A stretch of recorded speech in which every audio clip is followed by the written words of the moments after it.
Some people will say, well, you'll never change, or you're too much. But identity was never meant to be assigned by others. It was meant to be anchored in something deeper, unshaken by opinion and accusation. Yet these labels become heavy because they're shaping how we show up and who we believe we are allowed to become. Welcome to Coach Soul, the podcast where we explore therapeutic ways to the best versions of ourselves. I'm your host, Steve Hudgins. I'm a licensed professional counselor dedicated to helping you navigate life's challenges. In each uplifting episode, we'll discuss mental health, relationships, self-care, emotional well-being, and personal growth. Join me and with my co-host, Kenya Evelyn, a therapeutic life coach, where sometimes we'll even welcome special guests to our show that share their experience and expertise. So let's embark on this transformative path together and discover a healthier and happier you. All right, welcome back to Coach Soul, Kenya. You know, summer is coming to a close. Kids are in school. Today is a trip around the sun for me. And my book is released, and I get goosebumps just thinking about all these things. Congratulations, Steve. From the bottom of my heart and the entire team of Coach Soul, we love you so much. Thank you for this vision. Thank you for showing up so big. Thank you for the consistency in give this gift to this world with me, with other guests. Thank you for spending so many hours making your notes, and now with the book, with your thesis, with everything that you have worked so hard. And I was about to say everything that you deserve, but I think that God is, what I hear the Holy Spirit saying is that you're receiving much more than you deserve. Actually, you're receiving the gifts that keeps unfolding, because you don't know how much this movement of the Mosaic family will impact the world. I know you have a vision, but I foresee that it will actually change us for good as unified beings versus language of pain and crash and imperfection. So congratulations, happy birthday. I love you so much. You know, it's, you mentioned the word gift, and life is a gift if we allow it to be. And one of the things that I want to look at is identity, because Mosaic family is an identity that I created. Because when I think about, things that happen to us, I call them hand grenades of life that tends to fragment us. And we tend to lose our identity, or we tend to lose who we are because of mistakes that we made. And as I have emotionally matured and healed my childhood wounds, and to be able to look at the imperfections, I know I made mistakes. I own those mistakes. I don't have the excuse as the reasons of why I was married multiple times, other than it was a childhood hurt wound that I did not allow myself to grow from. So when I left the engineering department, left the military, got into engineering the mind, it's funny because I got to thinking, how did I allow the hand grenade of life just fragment me? And then all of a sudden, people harp on me because of my past. I made the changes, they're still going to harp on me. Well, like I shared in my book, am I worthy enough to speak about a mistake that I made and yet teach others about the possibility of mistakes that you can make? In the military, we have an expression called green to gold. It means that it's a person who's been enlisted. That's the green. The gold is that all officers wear a bright, shiny color. Enlisted have subdued color. And so green to gold means you went from experience, from doing to managing. And that's what makes a great officer. And so as we're talking about Mosaic, I hear couples all the time, well, I lost myself in the research. Well, I didn't. It was so easier to divorce the second, third, fourth time because I did it the first time. And we seem to lose this identity. I had written this statement, my identity is not held hostage by my past, by false accusations, or by the shifting opinions of people. I was created with worth that does not expire. My name was spoken by God before it was ever spoken by man. Unchanged, unshaken, and undefeated. And so when you think about this concept, Kenya, how is it that we just let our identity be fragmented? It's like our identity, it's not the sum of what others have spoken over us. Our identity is a truth that was written long before anyone else had the power to label you. 100%. Our infinite identity, our soul essence comes from the heart of God. It comes from the breath of God. It comes from what He says we are: divine, pure, whole, connected, one with Him, having the Holy Spirit running to us, and we are in a human body, right? So I just want to say thank you for your vulnerability. I never look at you and I see mistakes. I just want you to know, from one colleague to another, I see a wonderful masculine man creating a change in the world. And I dare to say that what you call mistakes was transformations. It was reset. It made you rebirth. Talking about identity, I like to think about identity as pieces of integrated birth. Mosaic. Because if I see myself as a blonde person, then I am a blonde woman. If I see myself as, I was born in Brazil, there's a birth certificate, that's part of my identity. My identity cannot be, once I am aware, a woman that grew up alone, a woman that was dropped in an orphanage, a woman that is a victim. You see what I'm saying? Places that we have been, because I have been in those places and you have been in those places too. Can you help me to quote Bob Ross? I don't remember what he says exactly, but he says there's no mistakes. I think he says beautiful masses. He's art teacher, but he used to be in the military. Right. So no, I don't see any of the divorces of the places that you have been as mistake. It actually helped you see that you wanted to become who you are right now, Steve. And I want to address our dear listeners right now. Pay attention. What are you believing that your identity is? Because you're one belief away, one birth away to embody a holy divine identity of worthy, complete, connected, special, integrated, impactful. Whatever you know, I was about to say warrior and I didn't say. If your identity is a warrior, you attract fights. I'm just telling you. If your identity is a peacemaker, you attract places and relationships to exercise your identity of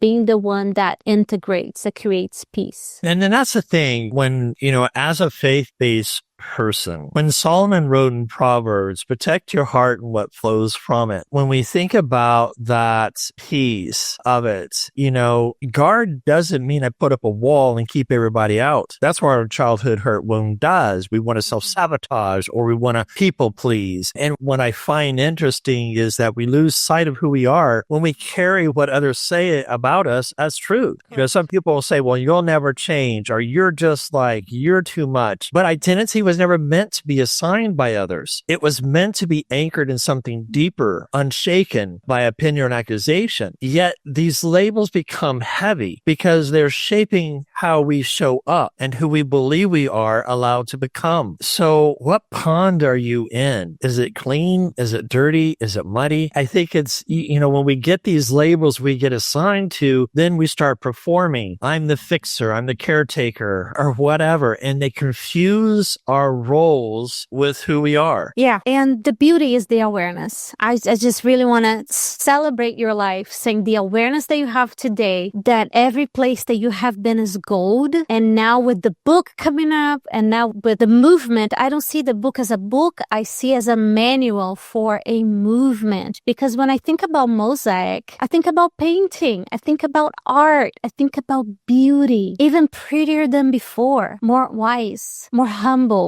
more connected, more human. Come on now. And I would like to address all the therapists that are listening to me right now, the therapists, the coaches, the mentors, because I'm one of you. The hardest thing that I have seen in our community is that when you're in a leadership position, sometimes you don't give space for your human to be human. It sounds like this: I knew better. How could I? Right. And you actually don't need anybody judging you over your shoulder and telling you things because you're tearing yourself down because you made a choice that perhaps was not a choice choice that you would have made if you were rested and grounded and hydrated. Yeah. Can we all agree that there is grace for us to be human and to be our best version of ourselves, and every place in the spectrum that we are welcome to grow? We are here in Earth School to grow, to learn, to love, to serve. At least I am. That is actually my mantra. I am here, my mission, not my mantra, but I'm here to love and to serve in full alignment and overflow. When I think about what you're sharing, we see people not giving grace. They want to cast a stone, and they want to, because you hurt me, I'm going to do it. Or we tear things apart because we don't want to know the truth. And oftentimes, grace is not to be used as a weapon. And I see this sometimes, that grace becomes a weapon. Well, I did this, so I deserve something back. And oftentimes when I look at the Mosaic family, when, for our listeners, Mosaic is being, blended family is being replaced by Mosaic family. Because in the research that I've done, Mosaic indicates you got two broken families that are shards that are coming together to form a mosaic picture. Beautiful. And it's like, you have not lost yourself forever. What Mosaic does is rediscovering your authentic self. It's not about becoming someone new. It's about reclaiming what was always yours. It may have been buried, maybe silenced for a season, but never erased. And so through Mosaic, there's hope, and your place in the Mosaic still waits. But it's learning that in Mosaic, it provides boundaries, but also allows the individual piece of the shard to be seen through the light. And that's what makes something beautiful in a mosaic. Blended just means like I threw everything in a blender. You can't see anything through the light. There is no hope. And so when I think about, when we carry the roles of guilt and silence and it just becomes baggage, we lose the freedom to sail forward. That's right. I have a curiosity question for you. Are you ready? Okay. How did you get this insight, this idea? It's taken me over 20 plus years because, I'm not going to give my age today, but, I just went around the sun. Just the idea of, I never knew what peace has been like in my life. And when, you're almost on your deathbed because of 3 different types of bacteria that's killing you. In my book, The Journey, Not the Destination, I write about that I don't see a glass anymore that's half full or empty. I'm thankful for a glass that I can have something to live in it, right? And so from that perspective, and going from, the cancer situation that I had, thank God it's not coming back anymore, you begin to shift your thinking. Yeah, I've been through therapy and was able to get through some healing of my own. And people could say, well, you did this in your marriage and you did it. Yeah, I apologized for my errors, even though I didn't get an apology back. I'm okay with that. It's not about me. It's what I've done into the relationship that I should be held accountable for. In order to do this is the reason why I wrote the book. Too often I've seen other people hurt. I've seen couples. I've got couples coming to my counseling. I'm like, wait a minute. We're living to a label. We're living to an identity that people are assigning us. You look at Hollywood, step parent, stepfather, stepmother, it becomes evil. I mean, you look at some of the Disney movies that come out with Snow White, 100%. the evil stepmother, right? Yes. Do those things happen? Yes, they do. We talk about, blended families and such, but we don't talk about the individualization of what happens in a blended family. When I worked as an inpatient, I was working with DHS kids and had high praise from DHS and how I was working with these kids because they were recovery. One of the things that I think about in working with these kids is often they've been performing to the label they've been given. I don't like the term obstinate defiant disorder because do we look inside of what's happening to this kid? They're mad because a parent left. They're mad because the other parent filled the shoes of the other parent. They're mad because they're not getting the attention that was once had. They're mad because nobody's being heard. And so they act out on the behavior. Yep. But what if we take the term mosaic? Let the light shine through this individual. Kenya, I remember I was called down to de-escalate a situation. And this teenager, he had to be at least 14. And the tech had a towel up on the window. And he just sitting banging real hard. And I was afraid the glass was going to break. Down the hall, there was 4 other techs standing and watching, waiting to engage and put them in a hold if need to. I said, guys, go. I've got this. I walked down to the hallway. I put my back against the wall and I slid down and I sat down. I was putting myself in a dangerous situation. All I said was, that's got to be tough. I can't imagine what you're dealing with, but I sure would like to hear what you're dealing with. That kid turned around and sat down and we had a great conversation. How often, to me, that's what submit means. We don't go into our dominant side when somebody's hurting. We submit in a position that allows the other person to shine. Yeah. That's what grace is. That's right.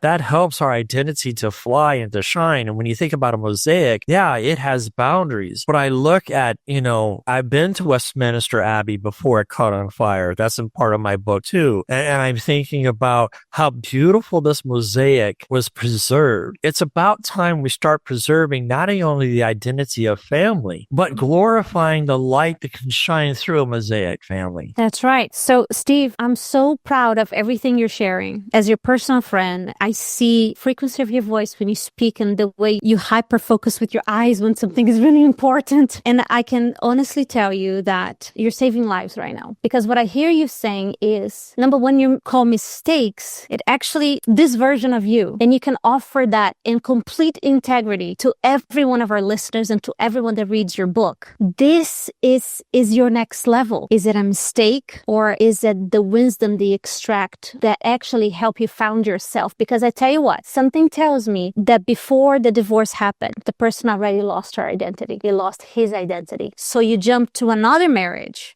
And if there's not enough time to find yourself, you actually bring the old frequency in. Yes. So if you didn't know who you were then, do you know who you are now? And then they call it blended, which, reminds me of Vitamix. It's all bzzz, you completely lost. The kids are lost, the changing one weekend, second weekend, third weekend. I believe the words have so much power, and just the awareness that who wrote this book and who had the download for this message was you precisely. As we celebrate your birthday today, I really want you to receive the gratitude across all time and space. Receive the gratitude that all the tears and all the places you have been becomes a map. That is my prayer. Becomes a map for other people to find themselves, to find their identity, to find their love, to find their gifts, to see it through beautiful mosaic, colorful eyes versus black and white blend mistake. I had a friend of mine to read a segment of my book, and I really liked what she had to say about it. And she's thinking, okay, here I am, an educated person. I'm a professor at university. I have my own research, all this, my private practice. And this is what she said about the book. And I really appreciated that. And she says, I was concerned that the book would be written in a highly academic style, but you have surprised me. It didn't just write a theory. You gave us a language for what we've been living. And that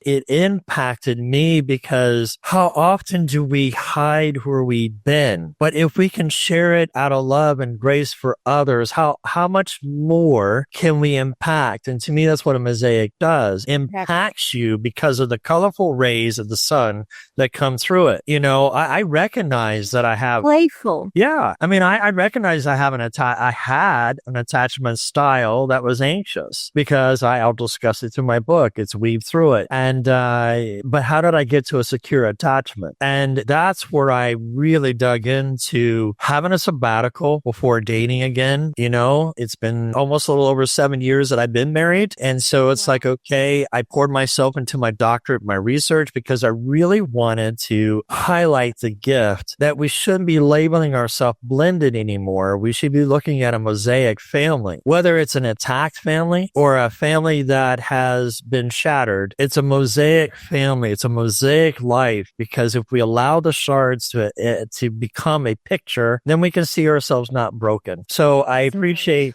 that time, Kenya. It's been a pleasure. Any closing remarks? Happy birthday. Happy birthday. Many, many, many, many years to come. I'm not going to say I hope this book is a success and transform lives. I know this book is a gift from God to you of sleepless nights, writing and rewriting and revisiting and writing and revisiting. And I know that it's anointed. So I pray over everyone that is curious and it's going to pick up the book. I pray that they will find exactly what they're looking for. And I pray that they find their value before they decide that they want to hear somebody else say about their value. I pray that they find their value between them and God. And I pray for many more years of you, of health, of a healthy body, healthy mind, birthing many more books. And God knows what's the next chapter for you and for our podcast. I appreciate you so much. And I appreciate our listeners from the bottom of my heart, from our hearts. Thank you for your comments. Thank you for the direction. Thank you for sharing. Thank you for being here. I appreciate it, Kenya. And again, my book, Piece by Piece, my experience of Mosaic family is the book title. And, I'm excited for the release, the impact that it can have. Even for clinicians, I've coined a new theory, Mosaic Family Systems theory. It's a step up from where Bowen has been. If you're a clinician, you'll understand where I'm going with this. That's my other book that I'm currently working on, hoping to finish by this fall or by winter and be released in the spring. So I'm looking forward. I've got 3 more other books in the works, Kenya. My mind just does not shut off. And so with that, I will shut off the podcast. Until next time, take care and God bless. So much love. Thank you for tuning in to today's episode on Coach Soul. As we wrap up, we want to remind our listeners of a few key points. This podcast is for informational purposes only and does not substitute professional medical advice, diagnosis, or treatment. The content shared here is based on professional opinion but may not apply to everyone's situation. Always consult with a qualified healthcare provider before making changes to your mental health care. If you're in a crisis, please seek immediate professional help or contact a crisis hotline. Listening to this podcast does not create a therapist-client relationship or personal advice. Please consult with your licensed mental health professional in your area. Remember, your mental health journey is unique. While we hope this information is helpful, it is crucial to work directly with the qualified personnel for your specific needs. Thank you again for tuning into Coach Soul, and we'll see you next time.